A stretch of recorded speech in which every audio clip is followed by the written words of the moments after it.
Well, it's been 10 days of ownership of having this 1965 M35 A2 6x6 multi-fuel 5-speed. So, yeah, 10 days. And here we sit in the garage, sticking out the back. It's too big for the shop. It's 2 foot too long. But I want a wood stove and I want tools to work on it. So, and I'm just going to skip ahead real quick. So, simple enough. You'll probably wonder why it's like looking like this. Looking at my shorts and a few of my videos, mostly just shorts on YouTube, I've been trying to figure out this knocking problem. When it arrived to Erie, PA, it started to just heavily knock. It started to knock back in Cleveland, Ohio, about 150 miles ago. And then I've been driving around trying to figure the problem out, and kept saying to ourselves, it's input shaft at the very beginning of all this, first 3 days of having the truck. And by Sunday night, we're kind of saying it's probably the motor. You have the listening tool, one of these, one around on your ears, and stick it where it's vibrating and kind of hear the differences. We figured out cylinder number 1 is having a problem. Definitely not the transmission. So we eliminated the transmission. It's definitely the motor knocking, making a bad noise. Cylinder number 1. And I kept playing around and figured things out and can't understand it. So my thing is, pop the injector out, switch them. Well, first I went to a shop to have it inspected. Problem is, the shops don't have the proper tool or fitting. So here's the bad injector. We believe it's bad, and probably is bad. They don't have the right fitting to test this injector. So I'm screwed. Can't test it. So then I bought another injector, but we had a whole week till it would arrive. Meanwhile, I was told then to put number 1 and number 5 cylinder and 5 and number 1 cylinder to test and see if this side would knock instead of that side. The performance improved, but still heavily knocking over here. But I'm starting to hear some noise here too. So it's definitely a clogged injector. And when I pull it out first off, all black, all dirty, and there's 2 holes clogged up. Gave it to a friend, a diesel Ford guy, and like, it's clogged, at least on the tip wise. Internally still could be bad. The next thing is, then I put them all back where they were. I then pop this one out. Disable fire. Out totally, and no more knocking. So when the injector is totally out, cylinder number 1, so basically running purely 5 cylinders, and now one's open, no more knocking. So it's like 8-second video reel out there I have. It running actually good, not knocking, so that's happy. At least we verified cylinder 1 and this. So the next solution was to, well, my friend's truck in town, he's got 2 trucks, and so I popped off his injector, put it number 5 cylinder, and my number 5 still number 1, and see if it improves. It ran a bit better with all good injectors as we know of. Ran a bit better. And then even better, Dad says, let's put a quart of fuel injector cleaner in the tank. Whole quart, there's 20 gallons of diesel. And drove it for about 40 minutes. At idle, it didn't sound horrible, but still knocking. Driving wise, off-road, it's actually performing good, but still knocking. It's like, okay, it's definitely not an injector at this point. It's something much more deeper inside the engine. So the injector probably got clogged up on the highway. At some point after the fuel stop in Cincinnati, I believe they stopped, and then around Akron, it started to get clogged up for some reason, and then that stopped firing, and then kept getting worse down the chain of events to where it's probably a piston rod that has broken, bearing has gone bad, something like that. So then here I sit with this. New injector came on Sunday, yesterday. And so like, well, it came, I'm gonna clean the truck up, time to bring it in the shop, take the hard top off so it fits in the garage. The winch actually fits the workshop by 2 inches. Smokestack is off. Pulled it. I tried to pull it into the shop at a 45, figuring I have the whole truck, which I can, but Dad wants this bay for the tractors and such, tire changes. If I'm stuck here for a month or more doing something, I don't want to take up the whole shop until New Year's. So I park it here. I have access to the door, car lift access, and we can walk around the shop nice and easy. All right, fine. I'll drive straight. So here I sit. That piece of wood supporting it, because I forgot to take the hood off. But I do have straps holding it for safety. So it's safe. Alrighty, carry on. So Sunday night working on the truck, I'm gonna pull radiator. Now most guys will say drop your oil pan and check your oil and such, which would be a mess. But my first thing was pull radiator off. I went to inspect the harmonic balancer because there's another thing we could have thought it could be for the sound in this area. It's rubber, as I'm told, falls apart. So, but it looks in good shape. This motor's got 591 hours total on it. 527 when I left Kansas time period. So, okay, there's that. So this looks fine. This is actually loose. I know what it does. Motor mounts, I noticed too. That one's like destroyed. Plus, I had to take the film belt off, loosen this up. When I loosened it with a pry bar, the whole motor rocked. It's loose. That lock washer there is totally moving. So there's no pressure on it. So front motor mounts are shot. That's that new news. So that's all I have here to talk about that I know of. So yeah, that's that. And the next thing was to drop the oil pan and plug. And I have 16 quarts in that right there. And then that there was the left of it. And I had it sitting on top perfectly. And somehow overnight it slipped and fell. Mess. Fine. So let that soak up. Tomorrow I'll do another thing. Then do some glitter. Anyhow, that's that news. So I pulled the plug out, dropped it right away. It looked like I used the black bin there. So if it did drop any chunks, it would have dropped right on top versus pour inside one of those. Just get lost. And sure enough, as I pulled the drain plug, there's stuff. So a bunch of this material, brass, copper material, like a bushing for say. You have this chunk, that's steel. Then you have this big cast iron chunk, I'm guessing the rod. So yeah. I see casting marks, I know it's a casting piece. So yeah, that's where I sit and where I see that stuff. And most likely cylinder number 1. So, where do I stand right now, and what do I want to do with this truck now? So, lots of people on Facebook. A rebuild is going to run me $350 alone on head gaskets and everything else, and oil pan. That's just gaskets alone. And then the push rod and the piston cap, whatever head, I don't know.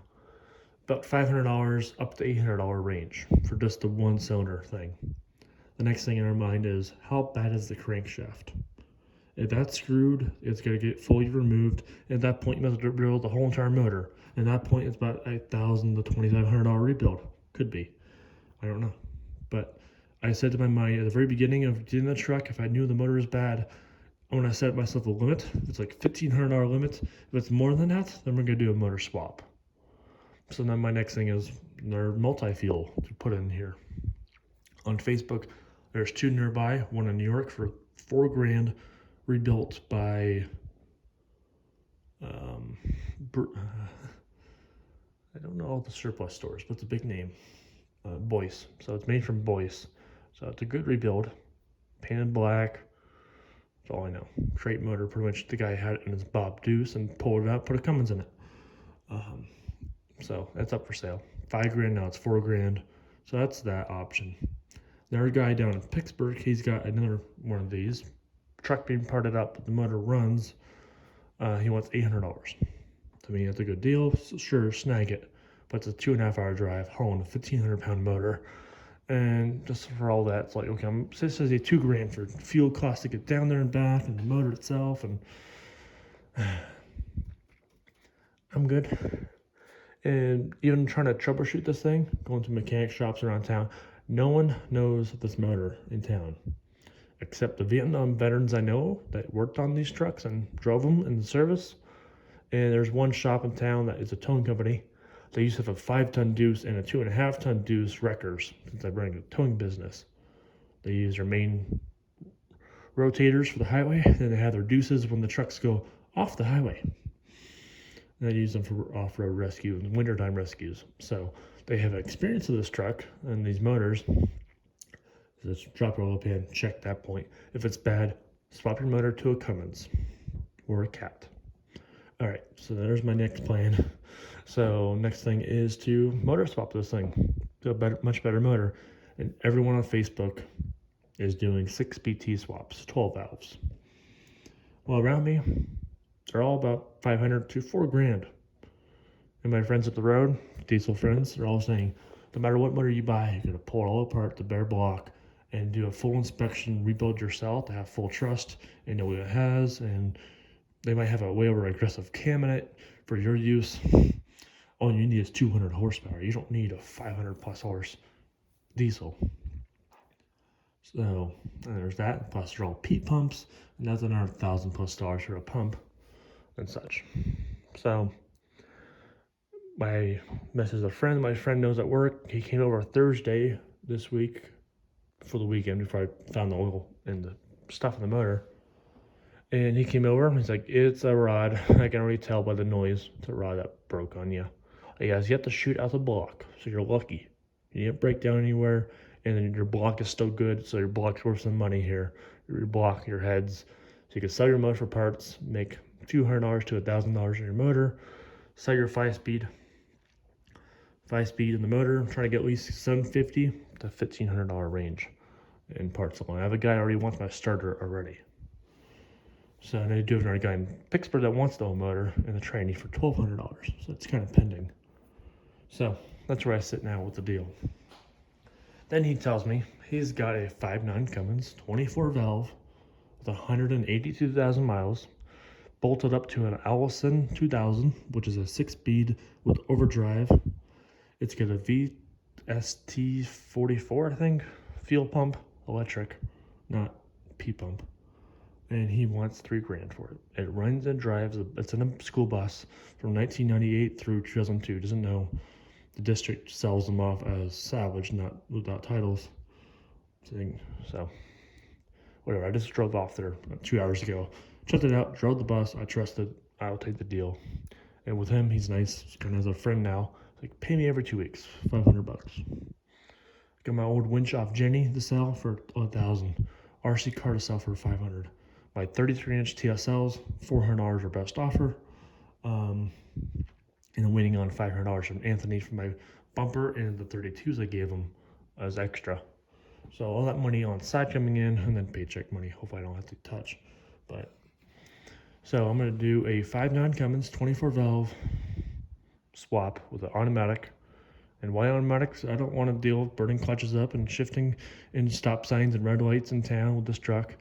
This truck is an in-town truck used for me, hauling scrap to firewood and such. And then off-road a little bit. And then go down to Butler, PA for Jeep Festival once a year in June. And then maybe my RC model airplane show in Melbourne, Ohio, which is about a 3-hour drive. So that's my 2 long hauls per year. And maybe Ohio Motor Pool in Findlay, Ohio. So that's my 3 main trips a year. And with the automatic and the Cummins, I can get there and trust it. So that's what we're doing. So this week, I know I'm just taking a rest tonight, and then working the motor slowly. I'm pulling fenders off now. Fenders, the bumper maybe, the hood definitely comes off. And get it all prepped to drop and remove. And then my friend up the road, he's got a 5-ton deuce, but my other friend, he just does tree service. He's got a crane on his Peterbilt. And so he says, I'll help pull your motor out for you for free. So that'll be much better than using 2 tractors, 3 tractors. We're gonna do high lift, another high lift, we have 3 high lifts, and trying to raise it and pull it out. I don't want to damage it, just use a crane. Just way more precise. Drop it on a skid, and I'll push it off in the corner for now until I sell it, part it out. So that's the plan we're doing. Now, motor deals got it, motor and training, and he said 3 hours to pull apart. I'll drop it off this weekend if you want, put $500 down, and I'll go to go and pay me off over time. Done. Now, the next problem is with my truck. It is a full-time 6-wheel drive Deuce. The front axle does not have disconnect for the transfer case. It's full-time. He's got 5 trucks, 5-ton and 3 2.5s. He says, my parts truck has the air valve style T-case. You can disengage your front axle for more highway driving, more function. So he says, we'll work a deal. I need to do the research and see what it's worth, cash value. And that means I could sell mine with my whole setup to someone, and I'll swap his in here, and I can disconnect the front axle. That'll be a huge bonus to have. So that too. Next thing on his parts truck, he's got the little mount for your jerry can, which I need when I have so many jerry cans, but not enough mounts. So I'll take that. Front shackles, you can buy the original style or just buy the aftermarket. That's fine. I'll buy my own, that's fine. Extra lenses, I want to get a few more spares. He's got headlights, or replace the LED, but these are original, just change the LED bulb to 12 volt. But I need the original lenses for spares. And yeah, that's my main list I wanted off his parts truck. Windshields are kind of foggy, so I'll pass on those. So yeah, 5.9 Cummins swap. And I believe they're 10 inches shorter block wise than compared to this. But then you add your fan blade, 4 inches. So it'll be kind of tight fit, but you're still getting like 6 inches, 5 inches of spacing forward. But the big thing is the Allison transmission, which is nice. You gotta figure out how to mount that. And my biggest worry is the input shaft for the Allison to your stock divorce case. I'm worried about how long. That's my main concern. Motor mounts are pretty simple, straightforward. And the next thing I'm worried about then is I'm gonna keep my air cleaner. I know a lot of guys keeping their air boxes mushroom set up, so I'll keep that in my truck. All right, next thing is when the homeowner swap happens, this truck came with power steering to install. I think it's air assist power steering. I'm going to be installing that as well while I'm doing it. The next thing too would be I always have the shifter off the school bus. It doesn't have park, so I need to, on the T-case, beef it up. See if there's an aftermarket disc brake, handbrake, instead of the drum to improve braking, handbrake. So I'm gonna look into that for an upgrade. The next things, what else? Yeah, so that's that. Leave it at that point. My truck came with Bob Deuce leaf springs. I still want to bob it in a way, but I want the long bed for my use of my truck, and the 6x6 just looks cool. I want a 6x6. So I can sell the leaf springs off, selling those off. I'm going to the hardtop, take it apart, fix all the dents I can. I'm gonna get some automotive installation for like modern cars, insulate it, and then give this to grandma and have her make me a custom headliner for it. The backboards, I'm not sure what I want to do. I do a lot of patches, but again, like all my Jeeps, I put stickers everywhere on magnets. So they'll go here for magnet use. But on the back, just put patches and molly rack. So I can store a medical bag, store basic hand tools that just go on. So molly on the back panels, and maybe the headliner, something like that. For my use, the hardtop will stay on full time unless I need to work on it here in the shop. So that's that. What else to talk about? About it. See, it gets refixed. It's all minor stuff, but the main thing is the motor. But I will be pulling the cab off the chassis to do the input shaft of the divorce case and all that hassle and mounting it. So this will come off, and when doing so, hopefully springtime will be doing that, not wintertime. All these things come off. These will probably stay, but this will come off. I want to strip all I can and get rid of these chunks. I want it smooth. Like back there, you're not gonna see it, so what? But the obvious spots there, here, I want this stuff. And then repaint this thing back to green. Dad wants to paint it back to the interior spec. I'm liking Marine Corps navy green, if that exists. So that's gonna happen. And the big thing on the box, I'm gonna pull the bed off anyway to do the thing I wanna do. So I'm not worried about the box. I'm gonna paint the frame and stuff in the back too. I want to shorten my box, move this whole assembly to about here, halfway point. So I need a stake on a stake halfway instead of there. And my goal with this truck is to put super single bead locks, not 2Ps, 40-inch 42s on it. Put the full-size spare right here. Mount a 1-ton crane, or half-ton, 1-ton, half-ton. Still, half-ton would be plenty still right there. And then next to that would be extra toolboxes to store more tools. And then right above that, a small mini head rack to store your chains, your tie downs, and shovel and axe. But also, you can store tools here. So do another box down here because the spare tire is now up there. And this old rack, sell it, and put a custom box here as well for more storage, or air compressors or whatever. So that's my plan on my truck. A lot of work and money. I'm selling off some stuff to help fund the motor purchase at least. So I'm gonna go in for dinner, but that's my update for you. So